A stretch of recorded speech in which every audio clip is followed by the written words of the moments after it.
Elles s'appellent N26, Revolut, Monzo ou encore Starling. Ce sont des néobanques. Peut-être en avez-vous déjà une dans votre poche. Sont-elles une menace pour les acteurs historiques? On en parle dans les décideurs de la finance en compagnie de Farzin Fazel. Bonjour Farzin. Bonjour Thomas. Heureux de vous retrouver. Ravi d'être là. On rappelle que vous êtes managing partner chez Capco. On va commencer peut-être par redire un mot de ce que fait Capco, le métier. Oui, Capco est un acteur spécialisé, nous sommes une société de conseil spécialisée dans le secteur financier. Nous existons depuis plus d'une vingtaine d'années, nous venons de fêter nos 20 ans.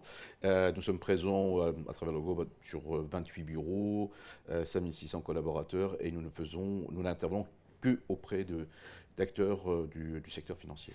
Et donc le terme néobanque, j'imagine qu'il revient plusieurs fois par jour dans votre journée?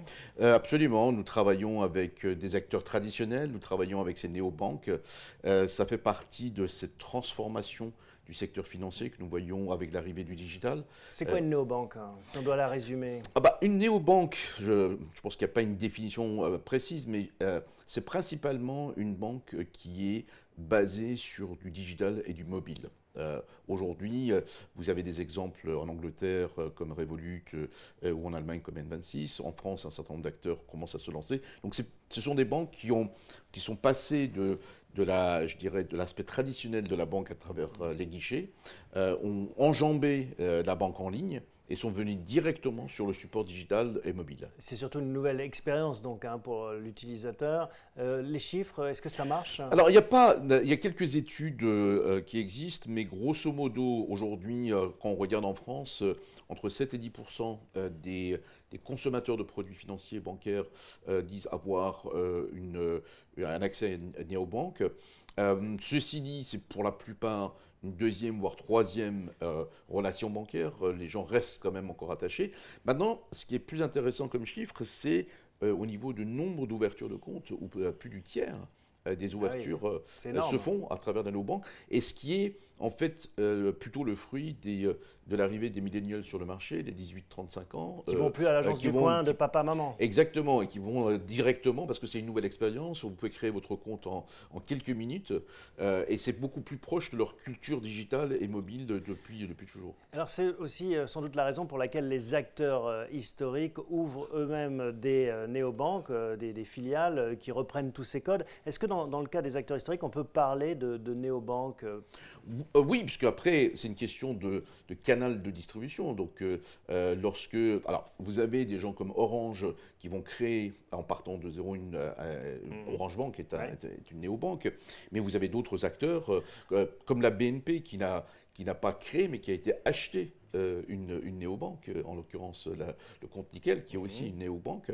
Donc vous avez la Banque Postale là, qui lance Ma French Bank. Qui lance la French Bank, c'est intéressant parce que par exemple la Banque Postale est passée a aussi enjambé la banque en ligne, donc ils ont le réseau de banque postale, mais aujourd'hui il n'y a pas vraiment une banque en ligne, ils sont passés directement à cette néobanque. Mais je vous pose cette question parce qu'on se dit qu'avec la néobanque et la culture de start-up, de pure player, voilà, il y a aussi, on va directement, on met à la poubelle le legacy, l'héritage, et donc on n'est pas empêtré dans la vieille culture bancaire. Il y a aussi ça dans le terme néobanque. Alors c'est vrai, mais il faut faire quand même attention.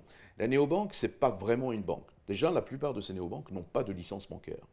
Donc, dans un premier temps, vous prenez par exemple Revolut ou N26, Revolut est près de 3 millions d'utilisateurs dans le monde. C'est un acteur, c'est en fait start-up tech anglaise. La plupart vont proposer toute une série de produits, de moyens de paiement, de cartes, et des choses qui tournent autour de ces fonctionnalités. Il n'y a pas encore de produits d'épargne, il n'y a pas de produits de placement et autres. Alors, ça commence, un certain nombre de ces néobanques commencent à demander des licences bancaires et vont essayer d'aller vers offrir plus de produits, mais offrir plus de produits et avoir une licence bancaire amène aussi l'épée de Damoclès de la réglementation.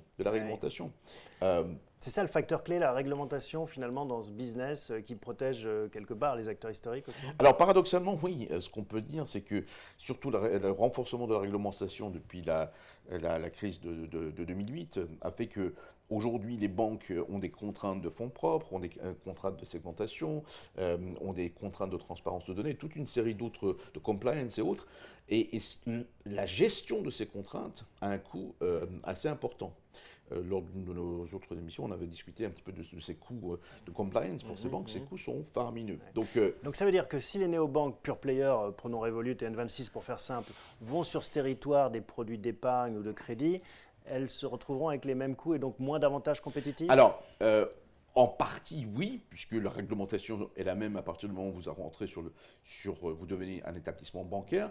Maintenant, leurs contraintes sont peut-être différentes, un peu moindres, parce que, comme vous dites, le poids de ce legacy peut être aussi un point qui peut vous lester vers le bas. Beaucoup de ces systèmes bancaires ont été conçus dans les années 70 ou 80, ouais. Et aujourd'hui, pour créer une néobanque, qu'est-ce qui est plus simple, de partir d'une nouvelle technologie et à partir de ça créer une néobanque, ou partir d'une base installée qui a l'avantage d'avoir l'ensemble de la clientèle et tout ce qui va avec, ouais, et par-dessus construire. Le débat est ouvert. Je vous pose la question, votre propre question. Vous pariez sur qui en fait? Alors, je dirais, aujourd'hui, le coût de la transformation de ces systèmes pour les banques se chiffre non pas en milliards, mais en dizaines de milliards.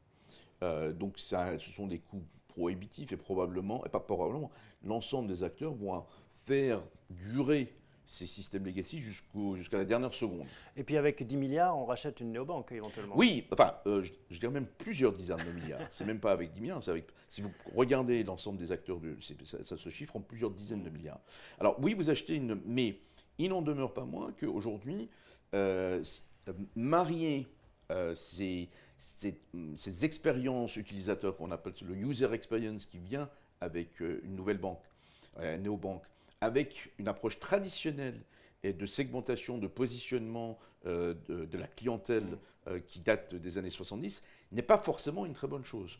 Donc, ce qu'on voit, nous, avec beaucoup de nos clients, c'est que, oui, on essaye la plupart des acteurs essaient de garder le cœur de leur centrale nucléaire, si je puis dire, intacte. Pour l'amortir le plus longtemps possible. Le plus longtemps possible. C'est la centrale à charbon, voilà. En fait. Hein. Mais autour, construire des couches qui puissent être beaucoup plus en phase avec l'utilisation et les utilisateurs de ces néobanques. Est-ce qu'il n'y a pas aussi une dimension très marketing, très gadget finalement, qui doit énerver les acteurs traditionnels en se disant, bon bah voilà, ils ont fait une appli mobile sympa, c'est vrai, mais en effet, ils n'offrent pas toute la palette, tout le métier, toute la complexité, tout l'historique?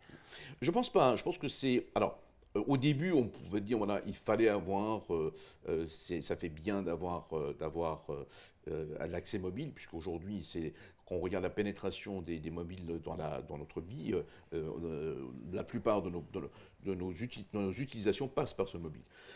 Mais je pense qu'on est passé de cet aspect gadget à une vraie demande, voire même aujourd'hui, pour revenir à ce segment des millennials, qui demain ou après-demain vont être les principaux clients. Vous et moi, Thomas, dans quelques années, nous serons à la retraite. Et puis, ce sont nos enfants, petits-enfants qui seront ces clients de demain. Et eux n'auront probablement pas connu cette banque traditionnelle.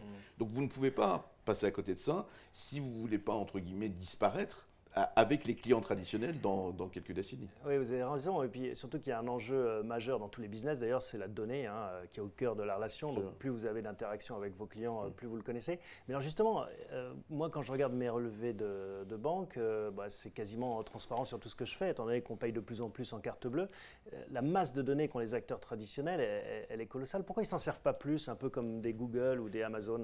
Alors, c'est là aussi où la réglementation entre en ligne de compte, et surtout en Europe, avec le RGPD qui est rentré en vigueur l'année dernière, qui est la réglementation pour l'ensemble de la communauté européenne sur l'utilisation et la transparence au niveau des données.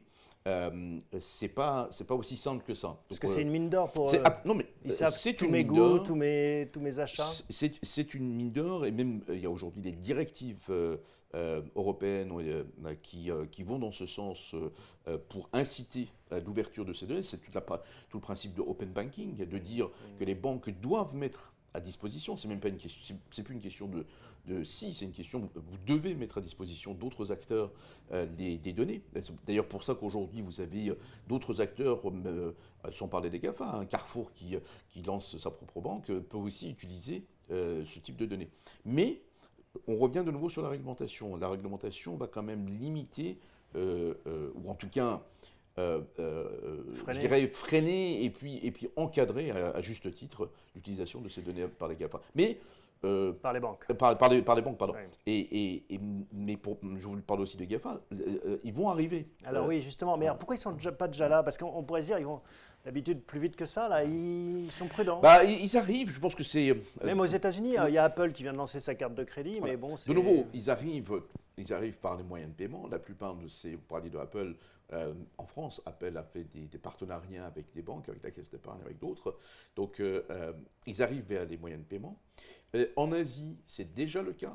Quand vous regardez les équivalents des GAFA, des Alibaba et autres, Tencent, aujourd'hui, ils vont plus loin que juste des moyens de paiement. Ils ont même commencé à investir.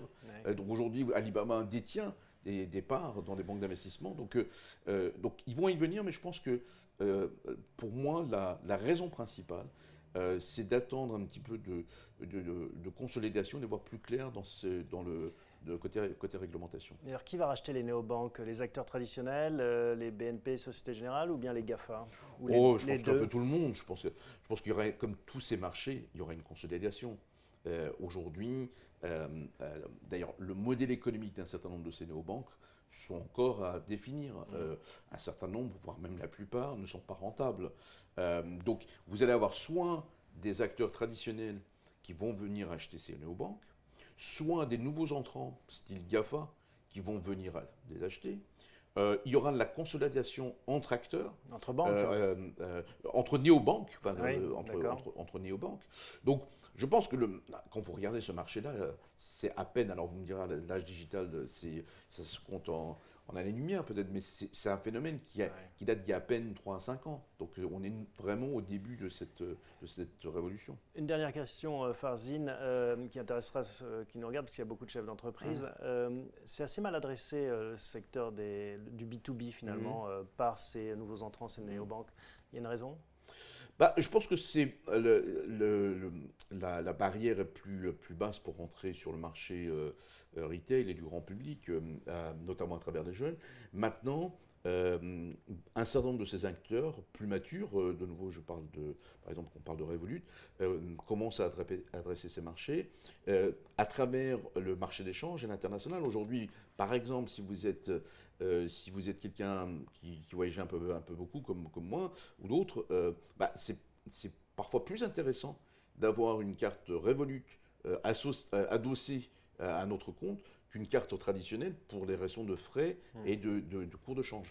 Donc ils adressent ce marché-là à travers ce moyen. Bon, ok. Voilà pour le match entre acteurs traditionnels et néobanques. Vous avez un pari à prendre entre savoir est-ce qu'il y aura une néobanque qui pourra justement prendre le marché aussi from scratch? Je pense qu'on n'en est pas encore là. Je pense que ça sera un acteur important. Je me souviens, il y a pas mal d'années, on parlait du même phénomène il y a 15 ans, quand les premières banques en ligne sont arrivées. Ouais. On a dit, ça y est, demain, plus personne n'ira dans son guichet. Ce qui n'est pas loin d'être vrai. Il n'en demeure pas moins que les acteurs traditionnels sont là. Il n'en demeure pas moins que les acteurs traditionnels se transforment. C'est aussi ce que nous faisons pour les aider à être différents, à offrir d'autres produits et à remettre cette barrière à l'entrée de façon plus élevée pour ces nouveaux entrants. Bon. Donc je pense que ça coexistera. Ça coexistera. Vous avez encore du pain sur la planche. Merci Farzine pour vos lumières sur ce sujet. Merci à vous tous. On se retrouve très bientôt pour un prochain épisode des Décideurs de la Finance. À bientôt.